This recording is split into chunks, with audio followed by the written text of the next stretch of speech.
첫 번째, 예수 믿는 사람의 5대 기본 의무 중에 첫 번째가 있습니다. 그게 주일 성수입니다. 그러니까 우리가 교회를 이제 나오기 시작한다라고 할 때에 그전에는 그냥 왔다 혹은 갔다 뭐 이렇게 할 수 있겠죠. 근데 기본 되는 게 바로 주일 성수입니다. 네, 기본. 이것은 어떤 의미가 있느냐면 이 날은 주님의 날입니다. 주님께 영광 드리고 예배 드립니다 하는 의미가 있어요. 그래서 주의 날을 지키는 자와 말로만 하는 경우는 사실은 차이가 있습니다. 그래서 첫째는 주일을 지키는 것이 기본이다. 여기 오늘 써놓은 내용 속에는요, 교회마다 주일을 지키는 방법이 좀 다를 수 있다. 예수 믿는 사람은 누구를 막론하고 내가 출석하는 교회가 주일 지키는 법을 정한 대로 지키면 된다. 물론 성경대로와 장로교 전통 교리에 맞도록 주일을 지키는 것이 마땅하다. 그런데 우리가 한 가지 조심할 것은 주일 지키는 것에 대해서 사람이 판단을 하거나 비판해서는 안 된다. 무슨 말의 의미가 또 있느냐면 이 말 속에는요, 그 예수님이 이런 일이 있었어요. 안식일을 거룩히 지키라. 우리가 주일을 말하기 전에 안식일이 먼저 있었죠. 근데 그 안식일을 거룩히 지키라라고 했는데 예수님이 어느 날 안식일 때에 병 고치고 하는 일들을 했어요. 그랬더니만 유대인들이 도대체 저 녀석은 어떻게 보면 안식일을 지멋대로 저렇게 범할 수가 있느냐 이렇게 말했어요. 그랬더니만 또 예수님이 뭐라고 말씀하냐면 만약에 너는 안식일에 네 소나 양이나 웅덩이에 빠지면 안식일에 아무것도 하지 말랬지 하고 아무것도 안 하냐? 그러니까 조금 경우가 달랐죠. 뭐 다른 거는 안 하겠지만 내 귀한 재산인 양과 염소나 소가 웅덩이에 빠져서 죽어간다. 안 되지. 살려야지. 자, 이렇게 이제 생각이 된 거예요. 그래서 예수님이 그러는 겁니다. 안식일을 거룩히 지키라는 것은 안식일에 생명 살리는 일을 하라는 것인데 어찌하여 너희가 내가 안식일에 아픈 사람을 살려내는 것에 대해서 그렇게 말을 할 수 있겠느냐. 그러니 어떻게 보면은 우리 이 시대에도 주일 지키러 교회를 가다가 누가 교통사고 나가지고 다쳤어요. 그러면 봉태경제 어떻게 하겠어요? 물론 봉태경제는 달려가서 차에서 꺼내서 멀찌감치서 놓고 119 부르겠죠.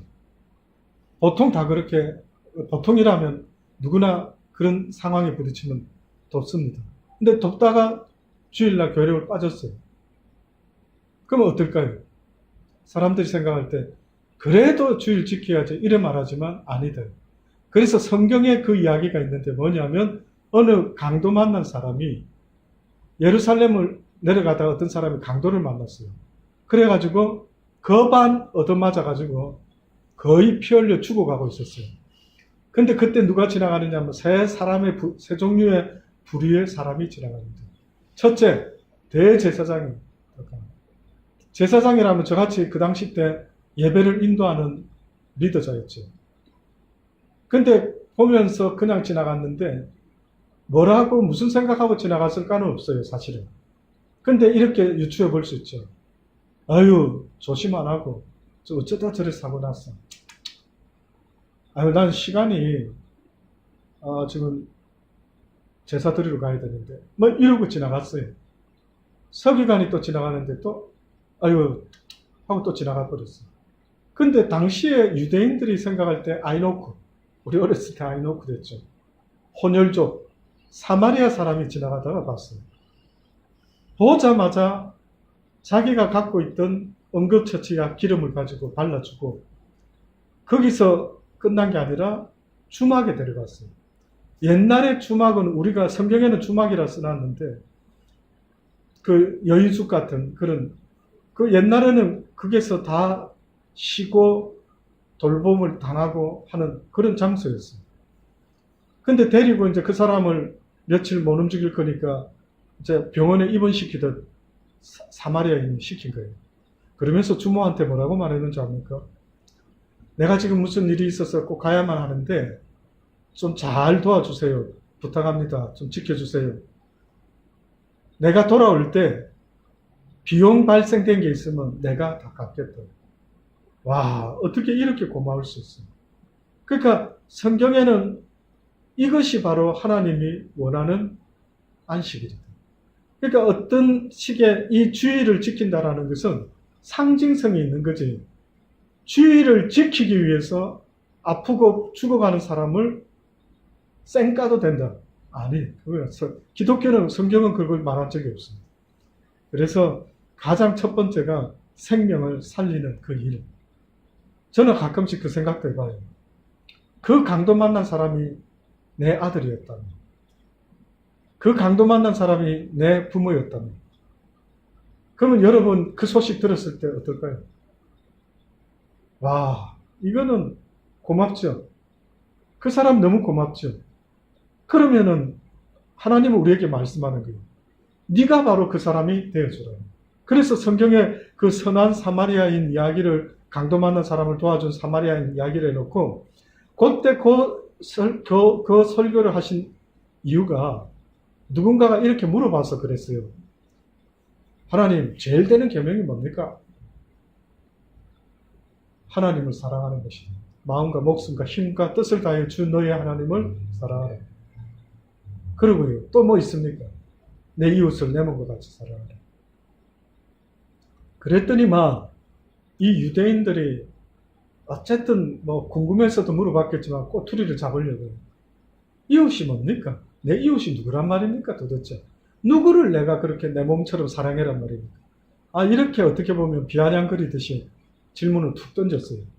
그때 예수님이 내 이웃에 대한 설명을 좀 했던 거예요. 근데 해필이면 보니까 내 이웃이라는 게 캠시를 말했던 게 아니다 이거지. 스트라스필드 사우스의 그 옆 동네 사는 누구를 말했던 게 아니다.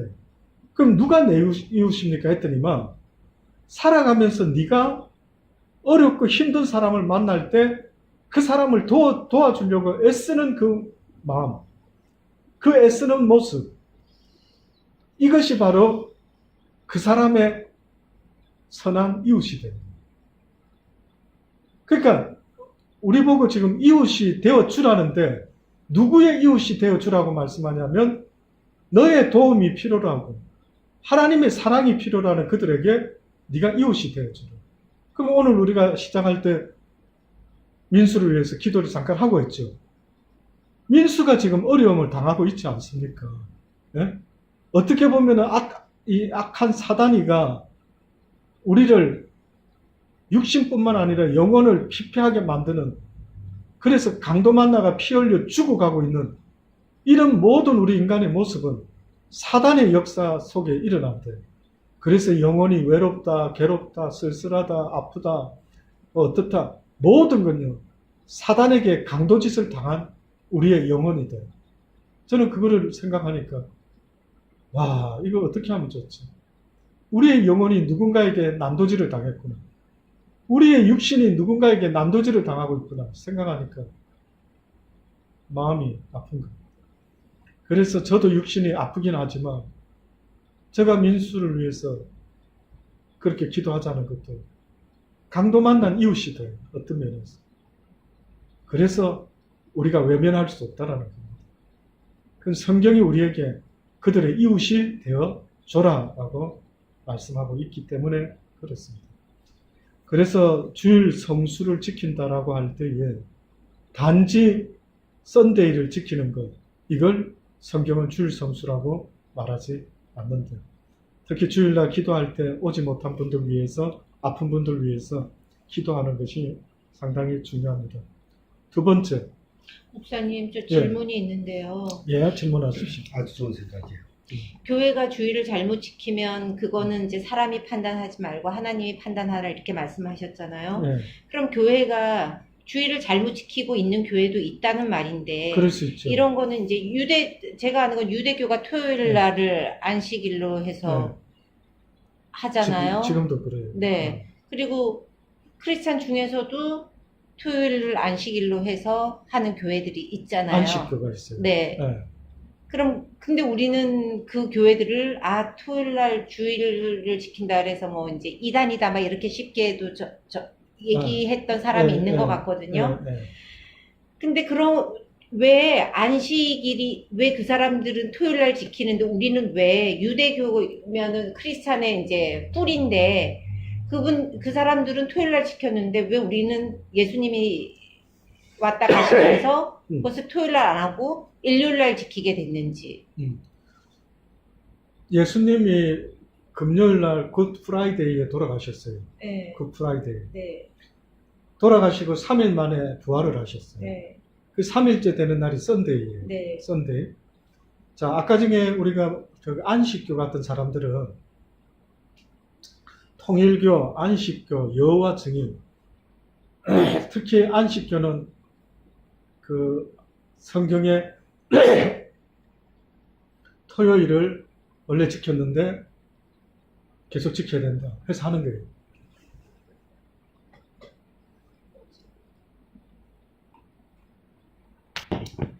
안식일을 지킨다고 해서 문제가 되는 것이 아니라 그들의 가리키는 성경 내용이 바이블이 달라요. 날만 그렇게 지켜서 다른 게 아니라 그래서 어떻게 보면은 크리스찬들이 그 이후에 주의 사람들이 이거를 구별시킨 것 같아요. 네. 유대인들이 유대교를 지금도 목숨 걸고 안식일을 지키려 해서 아무것도 안 해요. 심지어는 유대인들이 어떤 식이냐면은 우리가 못 느껴서 지금 그렇지만 그 이스라엘에 가본 사람들 표현을 빌리면은 예를 들어 엘리베이터를 타야 돼요. 그럼 이렇게 해요. 저 죄송한데 7 좀 눌러주십시오. 왜냐하면 저 유대인이거든요. 그래서 안식일에 뭐 할 수 없습니다. 그러면 아예 나오지를 말든가. 네. 그러니까 유대교라고 하는 것은요, 뭐에 머물러 있느냐면 율법에 머물러 있어요. 그 날이 문제가 아니에요. 만약에 예수님을 인정하고 메시아로 받아들이고 그 복음을 했다면은 그들이 안식일에 머무르든 썬데이에 머무르든 상관이 없었어요. 근데 그 사람들은 지금도 예수를 갖다가 아주 마음에 안 들어하죠. 선지자 중에 한 사람 정도로 보는데 크리스찬들이 생기고 그를 메시아로 가니까 아주 기분이 불쾌한 거예요. 왜? 죽어들이 죽였거든. 우리가 기독교인들이 메시아라고 말하는 그 예수는 그냥 선지자 중에 한 정도였는데 이거 사람들이 하나님의 독생자로 자꾸 믿고 하니까 성삼위일체로 믿으니까 이게 열이 받치는 거예요. 왜? 죽어들이 피를 흘리면서 죽이면서 뭐라고 했는지 알아요? 빌라도가 놓아주려고 했는데 죽여라 죽여라 하면서 한다는 소리가 저자의 피값을 우리와 우리 자손에게 갚아라. 만약에 어려운 자의 피를 흘리는 거면 나와 내 자손이 그 피값으로 또 갚겠다. 이딴 소리를 했어요. 그랬더니만 어느 날 히틀러라는 자가 나타나가지고 유대인의 피를 쏟기 시작하는데 600만의 피를 쏟았던 거예요. 많은 학자들이요. 히틀러가 전쟁에 승리할 수도 있을 뻔했는데 왜 유태인 학살에 목을 맸는가? 그 힘을 딴 데다 쏟았으면은 유대인들은 저항을 안 했어요. 잘. 다른 족속들은 저항을 해서 막 죽이려고 하고 뭐 이런 건 있었는데 유대인들은 또 희한하게 저항을 잘 안 했어요. 그런데도 그것들을 어떻게 하든 많이 죽이려고 가스실에 잡아넣고 그렇게 홀로코스트를 저질렀던 자가 히틀러예요. 그러니까 사람들이 이해 못하는 게 히틀러가 완전히 세계를 진짜 정복할 뻔했는데 왜 갑자기 중간에서 처음부터 그런 것도 아니래요. 중간에 유대인을 잡아 죽이려고 그렇게 했는데 그래서 그 예수님에 대한 그 거부 반응을 계속 지켜나가는 이들이 유대인이고 그리고 그들이 안식교니 뭐니 하는 통일교니 전 다 들어봤죠. 신학교에서 공부도 해봤고. 근데 그들의 문제는 날이 문제가 아니라 성경을 다르게 이야기를 해요. 근데 왜 토요일을 안식일이라고 하며 이제 예수님이 일요일날 부활하셔서 저희는 주일을 일요일날로 하는 거는 알겠는데, 근데 또 처음에 하나님이 6일 만에 이제 세상을 만드시고 7일째는 쉬셨다고 해서 또 7일 날이, 그러니까 일요일 날이 쉬는 날이 되어야 될 것 같은데 왜 그들은 토요일 날을 안식일로 해서. 지금 우리가 말하는 썬데이를 그때 그네들은 안식일이라고 말했던 거예요. 그날은. 그래서 안식일을 지키는 거는 잘했던 거예요. 네. 시작은. 지금 우리가 말하는 썬데이가 그들이 말하는 안식일이었어요. 자, 그런데 달력법이 틀려서 그러나 그 로마 시대는 오진법을 썼었나? 그러니까 전 이해를 못하겠어요. 6일 동안 하나님이 세계를 창조해서 7일을 되는 날 쉬는 건데 그럼 7일째가 안식일이 되어야지. 예. 그러니까 그전에는 달력법이 틀려서 그런 거예요? 아니요. 그전에는 안식일이 썬데이로 인식을 했던 것 같아요. 안 돼. 물론 왜 그랬는지 뭐 그게 뭔지 이렇게 아주 오래전에 그 사람들의 마인드까지 다 알 수는 없어요. 근데 네. 유대인들 때문에 하루를 쉬어야 된다는 게는 언젠가 이 세상 사람들이 알게 됐어요. 예, 그런데 지금 이 썬데이라고 하는 개념은 예수님이 죽고 나서 3일째 부활을 할 때에 그리스도인들이 어떻게 보면 그거를 썬데이 만들자 이런 거는 아니겠죠. 근데 그 당시 때 사람들이 태양에 보면 선이라고 썼던 거 있잖아요. 네. 썬데이. 태양 신을 섬겼던 상징이에요. 이게. 네. 그러니까 어떤 면에서는 안식일이, 그건 이제 역사를 제대로 한번 찾아볼 필요가 있어요. 저도 그런 것을 더 디테일하려면 아마 좀 더 조사를 해볼 필요가 있어요. 근데 지금 제가 기억나고 있는 것은, 말할 수 있는 것은, 분명히 일주일에 하루를 쉬는 게 유대인들은 안식일을 했어요. 근데 옛날에 우상숭배하는 로마 사람들이나 이들이 어떻게 보면 썬데이라는 것이 뭔가 있었던 것 같아요. 그 요일마다, 월요일, 화요일, 수요일마다 상징되는 뭐가 있잖아요. 메시지가. 뭐 우리나라 같으면은 무슨 동물을 뭐 했던가. 그런 상징이 있대요. 근데 그 옛날에 우상 숭배하는 자들이 가장 대표적인 자연 중에 숭배했던 게 선이었어요. 그래서 여러 가지 의미가 담겨 있어요. 이 지금의 썬데이가. 왜냐하면 그런 이방 교도들이 섬겼던 신의 날을 예수 부활로 바꿔버리려고 하는 의도가 있었고, 크리스마스도 실제 예수님이 태어난 날은 아무도 몰라요. 실제 예수님이.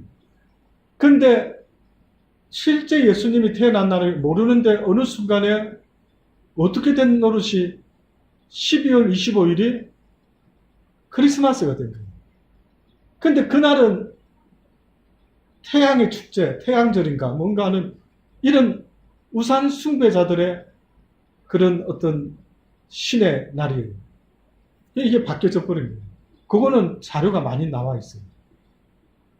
그러면 이제 우리가 그 당시 때 사람이 아니라서 잘 우리는 그때 정황을 정확히 뭐라고 말할 수는 없죠. 알 수는 없죠.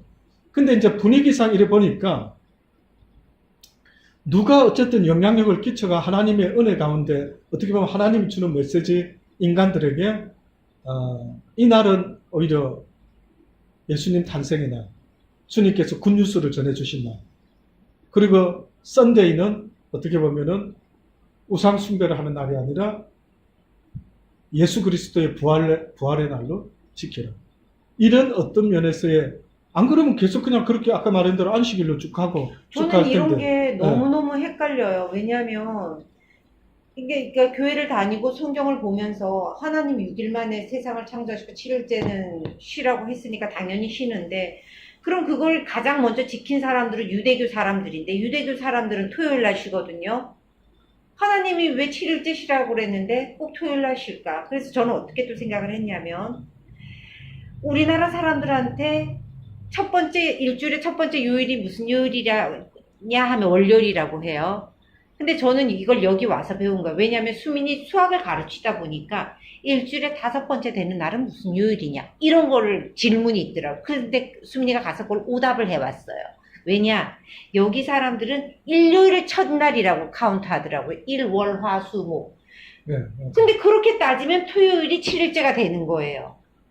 아, 그래서 토요일 날 쉬나? 그러니까 이게 너무너무 헷갈려가지고.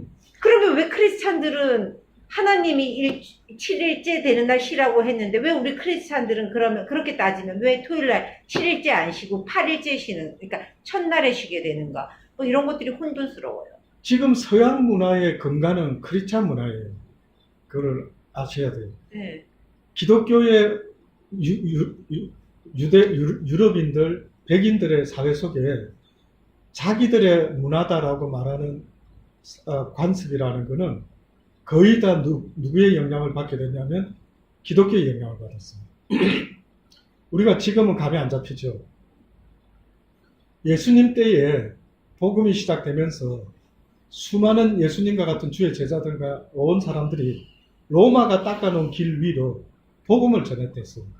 수많은 사람들이 영향을 받았습니다. 그러니까 지금 현재도 AD라고 하는 AD 몇 년 할 때 이 AD는 아노 도민이라고 하는 뜻이에요.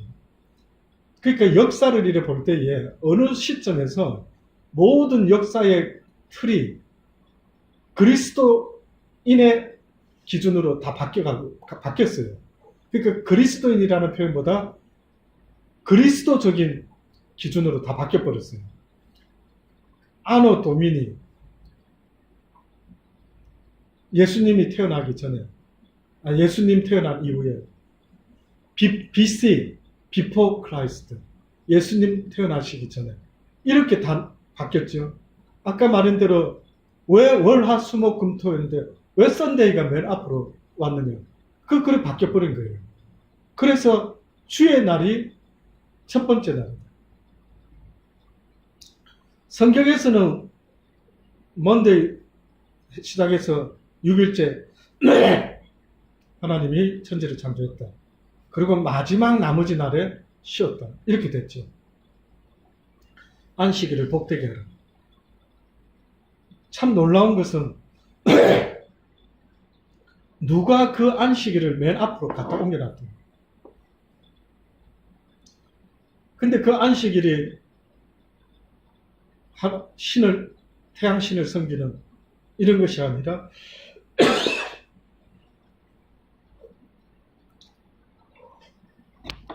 주일로 바꿔놨어요. 그래서 기독교인들이 썬데이를 안 하고 주일이라고 하죠. 그 니케아 종교회의라고 하는 로마의 AD 313년도 역사적 기독교를 박해했던 그 나라가 기독교를 국교로 공인을 해버렸어요.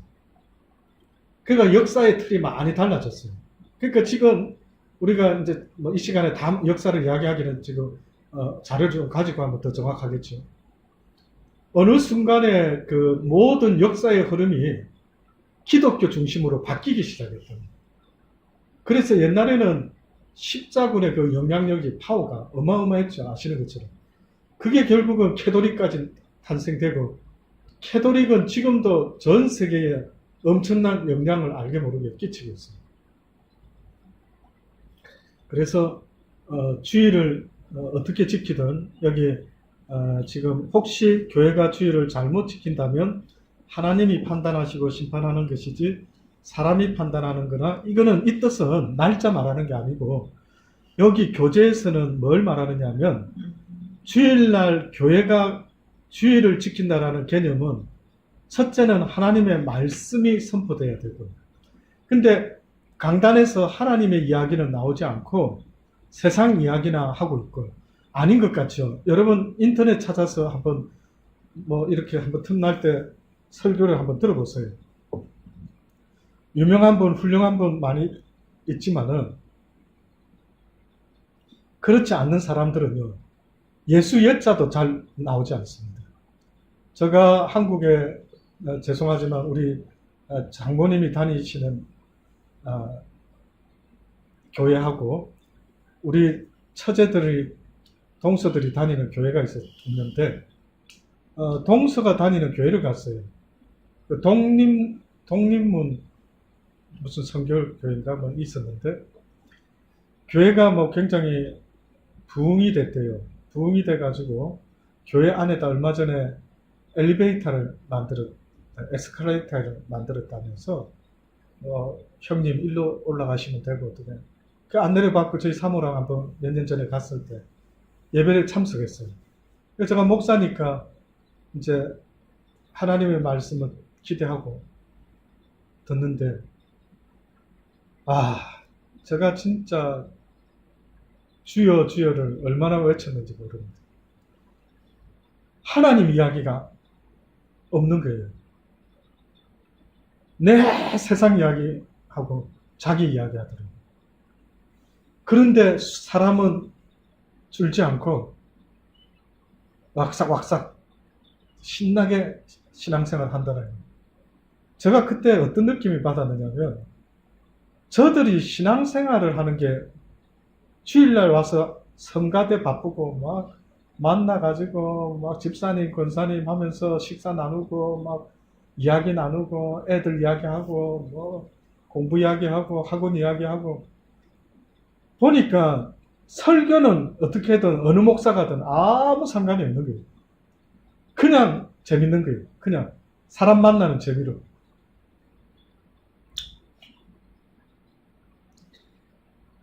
초창기 때는 목사 형부, 목사 동서를 만나서 저희 밑에 있는 처제들 남편들이 줄줄이 부담스러웠겠죠. 해필이면 그냥 교회만 왔다 갔다 하면 좋을 텐데 목사가 형님이 됐으니까 부담이 좀 있었겠죠. 처음에는 그러지 않던데 언젠가 이제 나이 먹어가면서 그 집에 가보면은 죄송하고 부끄러운 이야기입니다. 딱 대놓고 술을 마시더라고요. 얼마나 자연스러워요. 여러분, 그게 별거 아닌 것 같습니까? 도대체 그리스도인이라고 하면은 그리스도인의 정체성이 있다. 정체성이. 세상과 구별되라고 누누이 말하죠. 그러면 세상과 구별된다라는 건 무슨 말이냐 이거. 당연히 나쁜 짓, 악한 짓 하지 말라. 뿐만 아니라 성경에는 술에 대해서 하나님이 엄히 금하고 있어요. 임백이지 말라고. 술 취하지 말라고. 술 취하는 자의 동무가 되지 말라고. 잠언서에 보면 누누이 말하고 있어요. 그런데 어느 순간에 술을 딱 내놓고 이제 좀 컸다 이건가 싶을 정도로 제가 진짜 한마디 막 확 쥐어봐가지고 해주고 싶은 마음이 막 이까지 들다가도 참습니다. 참아. 우리 막내 동서 요번에 왔죠. 우리 저기 꼬맹이 누구죠? 이름도 이제 갑자기 예나. 그 이쁜 꼬맹이 같은 똘망똘망한 예나. 그 부모가 참 말씀으로 잘 키웠으면 좋겠는 그 예나. 근데 미안했는지 여보 와서는 술을 안 하더라고요. 못했지. 차마 이 큰 형님 있는 바운드리에 와가지고 대놓고 했다면 내가 진짜 한바탕 이 못된 놈하고 당장 물러가거라 이렇게 하고 싶었을 텐데 어쨌든 눈치를 보면서 안 한 것 같아요. 있을 때 막 말씀 그래도 주일날 한번 한데 열심히 듣고 있더라고요. 얼마나 갈지는 모르지만 가르쳐주고 싶어요. 이제는 혼내고 싶은 게 아니라 잘못됐다라는 걸 가르쳐주고 싶은데 술 먹는 게 뭐 별거 아닌지 제가 이제 그런 교회 가서 있다가 그 목사가 미워지는 거예요. 인간적으로. 뭘 가르치느냐. 당신은 뭘 이 많은 사람이 이 귀한 시간 앉아 있는데 진짜 어느 때 제가요. 내가 어디 큰 교회에 있으면 청빙하면 서류 넣어가지고 그 큰 교회 가볼까? 지금이라도 어디 시드니에서 큰 교회에서 청빙하는 게 있으면 내가 그 서류 한번 넣어볼까? 어떻게 생각합니까? 한번 넣어볼까요? 같이 한번 해보십시오. 같이 갑시다. 그 네. 교회를 나오. 다 갑시다, 그걸로. 아. 그래서 어디다 이야기해서 아니면 연합해가지고 큰 교회 만들든지. 제가 큰 교회를 만약에 만들고 싶다는 것은, 그 부러운 것은요. 와, 이 복음을 좀 전해주고 싶어요. 이거 엉터리 아니라면은 여기 계신 여러분들이 전도를 해줘야 됩니다. 와보라. 와서 한번 목사님 이야기하는 거 한번 들어. 내가 설명하는 거 여기까지지만 더 궁금하면 와서 한번 들어봐라. 진짜 한번 큰 교회 목사는 되고 싶지 않지만 전도의 문이 좀 열어져서 많은 사람들한테 이 진리를 좀 전해주고 싶은 간절함은 누구보다 있어요.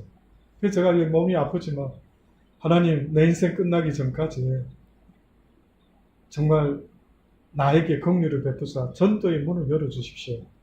사람들에게 복음을 좀 전할 수 있는 그런 기회를 삼아도. 이번에 아름다운 콘서트 할 때 저는 앞에 안 나서려고 그랬어요. 누가 뭐 저 사역하면 하는갑다 이렇게 하면 되지. 내가 굳이 앞에 나설 필요 있겠네. 근데 이제 다들 언어를 하면서 마지막 순서에 목사님 나와가지고 잠깐 뭐 기도라도 뭐 좀 그러다가 이제 우리 상미 집사님 자기 생각에는 목사님이 좀 임팩트 있게 한마디 말씀을 잠깐 크리스찬이 왜 이 사역을 하는지 잠깐 좀 해주면 좋겠대. 그 처음에 안 한다 했어요. 그러다 생각하다가 좋다 한번 해보자. 그래, 그 짧은 시간에 하나님이 어떤 마음을 주실지 그들에게 왜 크리스찬이 뭐가 달라야 되는지 잠깐이라도 한번 언급해보자. 알겠다. 순종하고 한번 기도하면서 잠깐 말씀 전해보고. 긴 설교는 조금 주저리 어떻게 보면 이런저런 말 섞어가면서 하면 좋은데 제가 설교해보는 입장에서요. 짧은 시간에 해라. 이거는 진짜 어렵습니다. 안 그렇겠습니까? 뭐 서론본론 좀 설명해서 엮어서 뭐를 만들어야 되는데 짧은 시간에 임팩트 있게 팍 뭘 해라니까. 특히 제가 언젠가 한국에서 주례를 한번 했는데 전체 순서가 목사님 주례에 한 5분인가 10분밖에 안 된대요. 10분 안에 맞춰달라는 거예요. 야, 진짜 부담스럽더라고요. 이거 뭐를 꺼내다 말아야 되나. 그래서 사실 짧게 할 것 같으면 어떻게 보면 아유 그냥 말았으면 싶은데 이번에 한번 해보려고 합니다. 기도해 주시고요. 그래서 사람들에게 복음이 좀 전파됐으면 좋겠다. 근데 교회에서 그런 게 전파돼야 되는데 이게 안 전파되는 교회가 있다면은 그건 하나님이 판단하실 거다. 지금 그런 이야기를. 그 이유는 내가 신앙생활할 교회를 선택함이 신앙 성공하느냐 실패하느냐의 문제가 달려있기 때문에 교회를 선택할 때에 제가 이 목사가 지금 앞자리에 앉아 있지만은 교회를 선택할 때 저 목사가 성경을 말하고 있는지 자기 이야기를 하고 있는지 그걸 들어봐야 돼요. 그러니까 교회 선택은 교회가 크고 적고가 문제가 아니라 복음이 전파되느냐 안 되느냐를 볼 수가 있어야 됩니다. 예수님도 인기가 처음에는 있었죠. 기적 행할 때. 기적이 싹 끝나고 나면은 그들은 다 바뀌더라고요. 그러니까 기적 때문에 쫓아다녔지 복음 때문에 듣고 기뻐하며 쫓아다닌 사람이 별로 없었어요. 예수님 때도 마지막 명령을 지킨 사람이 120문도 정도밖에 안 됐어요. 그 다음 2번입니다. 한번 귤 한 잔을 읽어주세요. 식경. 예수 믿는 사람의 두 번째 의무는 성경을 읽고 듣고 지키는 일이다. 예, 이거 계시록 1장 3장에 이렇게 똑같이 말하고 있습니다. 이 예언의 말씀을 읽는 자와 그 가운데 듣고 지키는 자가 복이 있다 하는 말씀입니다. 성경 읽는 거는 여러분이 밥 먹듯이 읽어야 됩니다. 내가 하루에 3끼 먹는다면 진짜 그럴 정도로 하루에 석 장 이상 성경책 석 장 이상 읽어요. 밥은 챙겨 먹죠. 근데 왜 말씀은 안 챙겨요? 제가 개인적인 고백입니다만 저 영혼에 뭔가 불편함이 싹 느껴지기 시작하면 저는 빨리 성경을 붙잡으려고 애를 써요. 그리고 성경을 소리내서 자꾸 읽고 묵상하려고 해요. 그 이상하죠. 어떤 영적인 묘한 느낌이 한 번씩 들 때가 있어요. 싸한 느낌, 그냥 지저분한 느낌, 그냥 뭔가 허한 느낌, 이런 어떤 영적인 느낌, 또 화가 나려는 느낌, 이런 게 있습니다. 그럴 때마다 성경을 읽을 수 있으면 진짜 복됩니다. 저는 추천 하나 하는 게, 여러분이 서재가 있다든지 식탁이 있다든지 하면 주부들은 식탁 위에다가 좀 바이블을 하나 펴놨으면 좋겠어요. 이렇게 덮어서 이렇게 두지 마세요. 펴놓고 있으세요. 그래서 늘 이어서 읽을 수 있도록 펴놓고요. 제가 옛날에 힘들고 어려울 때에 청년 때, 싱글 때 저희 본교 교회에 혼자 잘 들어갔습니다. 그래서 이런 본당에 들어와가 뒤에 의자에 앉아서 기도를 해요. 기도를 하다가 어느 날 제가요, 강대상 앞에 저기 펴져 있는 성경책이 눈에 딱 띄는 거예요. 그래서 제가 한 번은 저기 뭐가 써있지? 어디 장을 딱 펴놨을까? 여기 가서 본 거예요. 제가 그 이후로부터 그 성경을 알게 모르게 덮어두면 안 되는구나. 늘 펴놓는 게 좋구나 생각을 했어요. 그래서 지금도 할 수만 있다면 저는 저 책상에 가면은 물론 때로는 덮을 때도 있지 뭐 정리하면서 주로 어떻게 되어 있냐면 여러분 책 읽는 받침대 아십니까? 네. 그거 알죠? 거기다가 이렇게 성경책을 딱 읽던 자리 펴놓고 항상 있어요. 항상 언제든지 이제 볼 수 있도록. 그래서 성경 읽는 것은요 굉장히 중요합니다. 내 영혼 속에 사단이가 장난질하고 있으면 그걸 내쫓을 길이 없어요. 근데 성경 읽는 시간에 사단이 물러간다라는 걸 여러분 아셔야 됩니다. 가장 싫어하는 거 하나님 말씀이에요. 그래서 말씀이 있는 자는 그 속에 빛을 품은 것과 똑같습니다. 말씀이 빛이에요. 그래서 어둠의 권세들이 물러간다라는 거 잊지 마시고요. 여러분 꼭 틈나는 대로 성경 읽고, 제가 늘 간증 참아 이야기하는 것 중에 그 김문봉 집사라는 분 이야기하죠. 그 사업하고 있는. 네.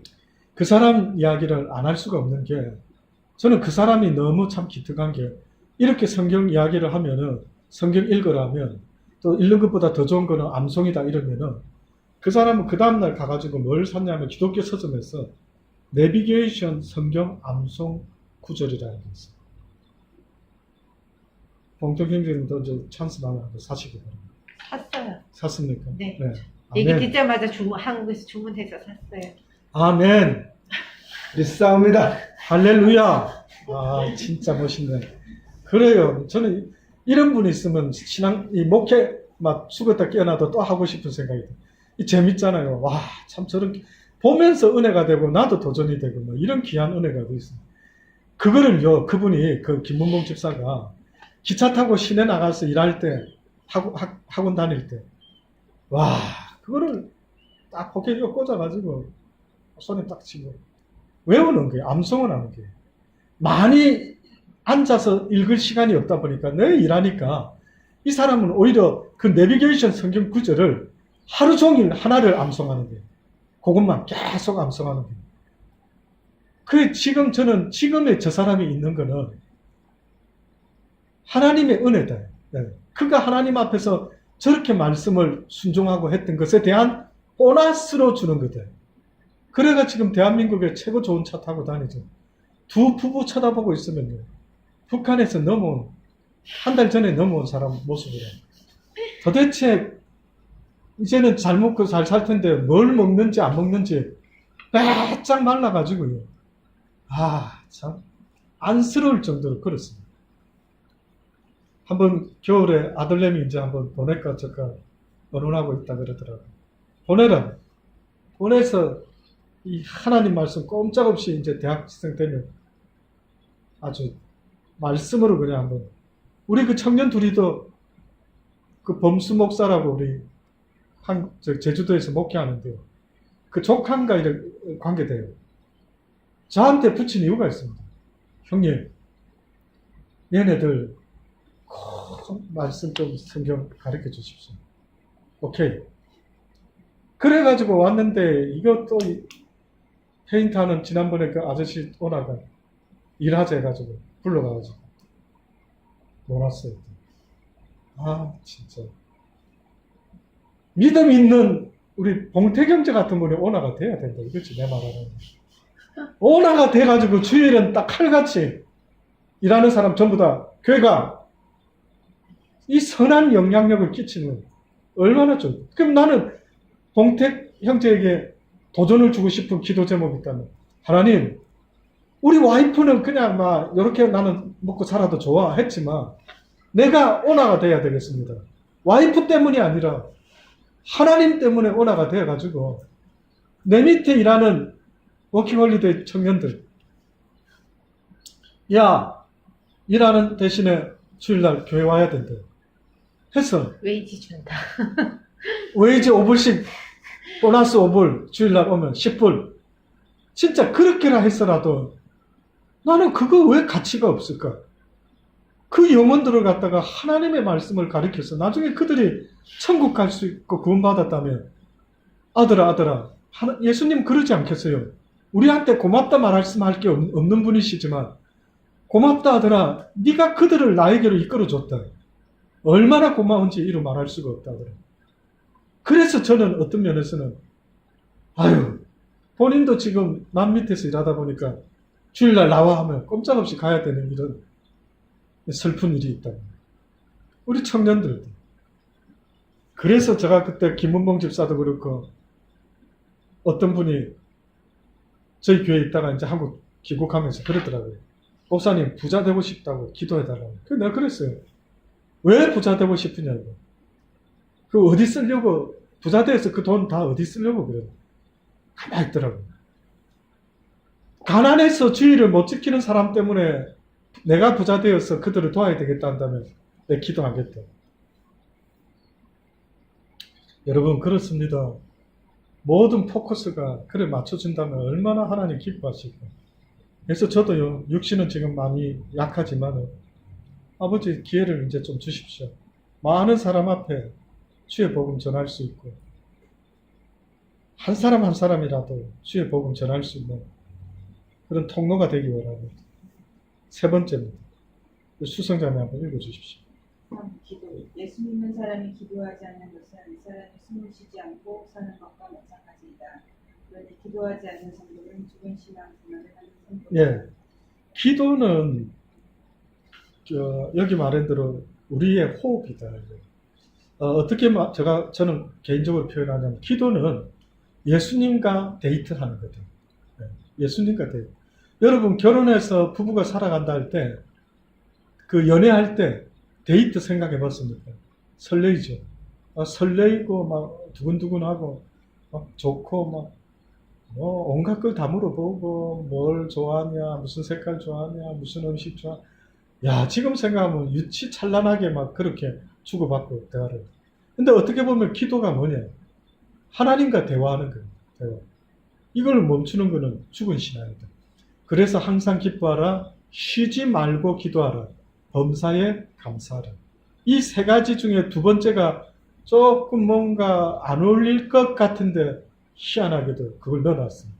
그러니 저와 여러분이 이 땅을 살아갈 때 항상 잊지 말아야 되는 것은 우리의 미션은 항상 기뻐하는 거고 쉬지 않고 기도하는 거고 범사에 감사하는 게 우리의 미션입니다.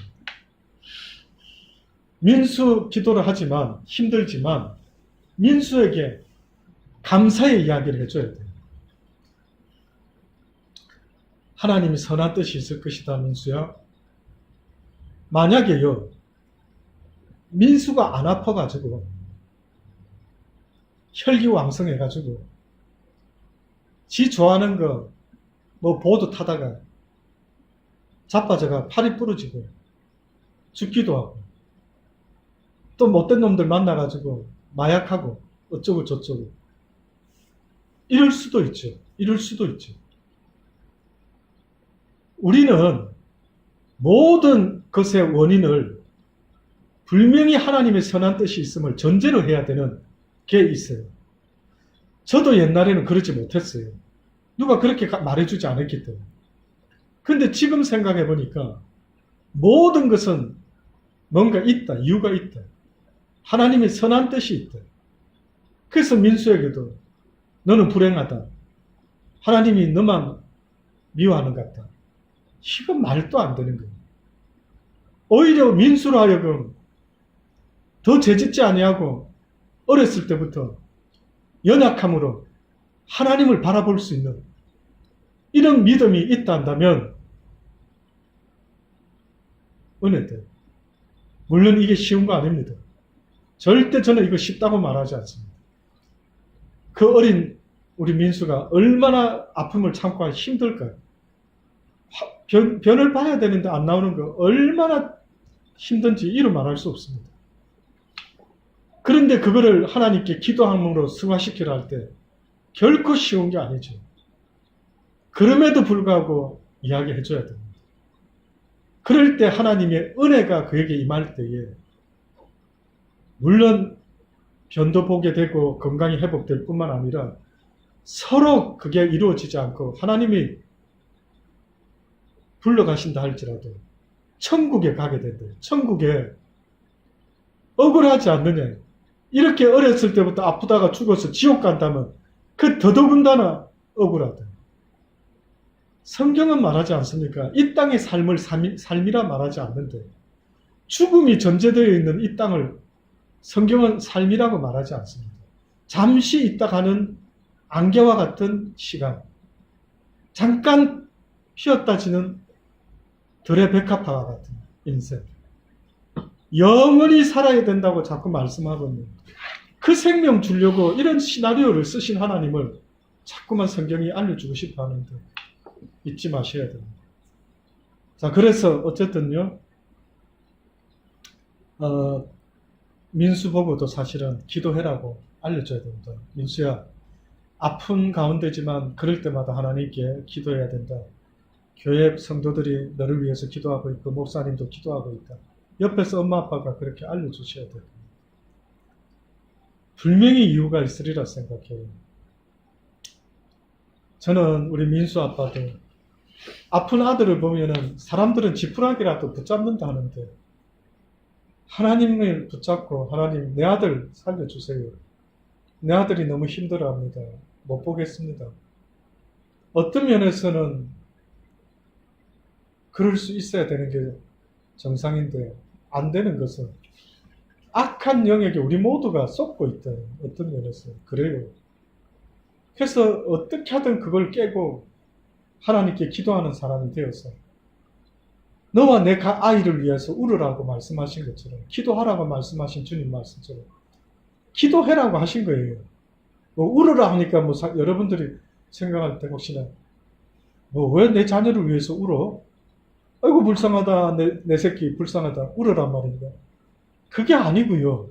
너와 네 자녀를 위해서 울으라는 것은 그만큼 간절한 마음으로 하나님께 너와 네 자녀를 위해서 기도해라 하는 이야기입니다. 기도하셔야 됩니다. 엄마라도 먼저 기도를 시작해야 됩니다. 우리 성도들이 힘을 합쳐서 기도하는데 가만히 있어서는 안 되죠. 그래서 온 가정이 가정 예배를 회복하면서 기도할 수 있으면 참 좋을 텐데 집에서부터 가정 예배가 가능하면 우리 수성자매도 권합니다. 우리 규란자매 가정도 지금 우리 봉태경제 가정도 기도라도 하고 계신지 모르겠습니다만 진짜 권면합니다. 빨리 자야 되니까 정말 성경 한 장만 돌아가면서 읽고 그 다음에 바로 기도 한번 아니면 찬송 한 장이라도 같이 하고 말씀 1절이라도 보더라도 기도합니다. 이렇게 가정 예배를 한번 단을 쌓아보세요.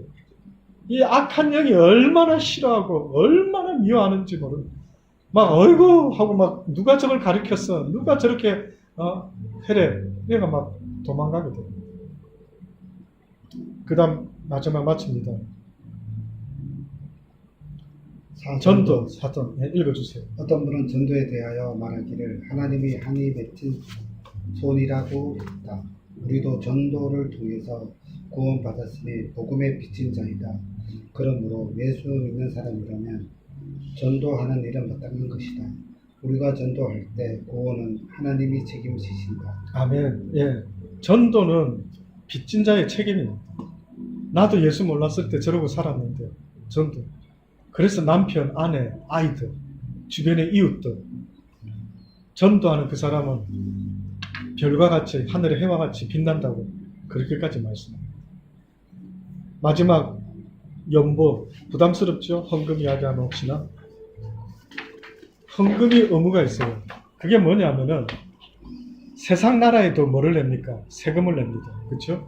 예수 믿는 사람이 헌금하지 않으면 교회가 복음 사업을 할 수가 없고 교역자가 생활할 수가 없고 또 하나님이 예수 믿는 사람에게 물질과 소유를 주시는 본래 목적은 하늘나라 천국에 저축하라고 주신 것이라. 예수 믿는 성도가 주일을 성수하는 것, 성경을 읽고 듣고 지키는 것, 전도하는 것, 연보하는 것으로 성도로서의 마땅한 기분.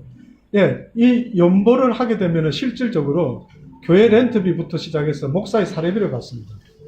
여러분이 11조 헌금, 또 구제 헌금, 뭐 개인 주정 헌금, 헌금을 많이 하게 되면 하는 만큼 목사도 사례비를 제대로 받을 수가 있고 그렇지 않으면 거기에 맞춰서 적게 받을 수밖에 없는. 그래서 옛날에는 목사님들한테 쌀을 모아가지고 성미를 줬어요. 성미. 굶지는 않도록 하게 하려고. 그렇게. 옛날에 레위 지파와 같이 오늘 이 시대의 목사들은 다른 잡을 못 가지게 하고 오직 말씀만 전할 수 있고 묵상하고 연구할 수 있도록 이 일을 맡기라고. 그래서 여러분의 헌금이 그냥 아무것도 아닌 게 아닙니다. 우리 나눔 선교할 때 10불, 20불 후원금이 아무것도 아닌 게 아니에요.